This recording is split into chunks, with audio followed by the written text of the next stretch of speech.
The Federal Reserve cutting interest rates by a quarter point, marking the third cut since September of 2024. This is the last expected cut to be made before the new year. The most recent cuts were expected, but are happening more often.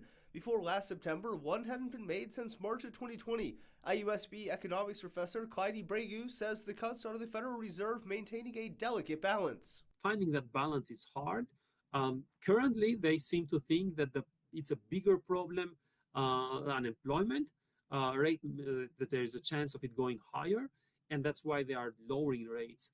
And they think that inflation is somewhat under control, at least for the moment. Well, many think that the interest rate cuts will have a large impact on things like credit card, mortgages, and car loan rates. Bregu says the cuts will have a minimal impact to the average consumer, saying the main area that will see a change are small businesses. Smaller businesses, because they tend to borrow short-term, and those short-term rates are going to go down further with this rate cut. So those who have small businesses will see their rates go down somewhat from this.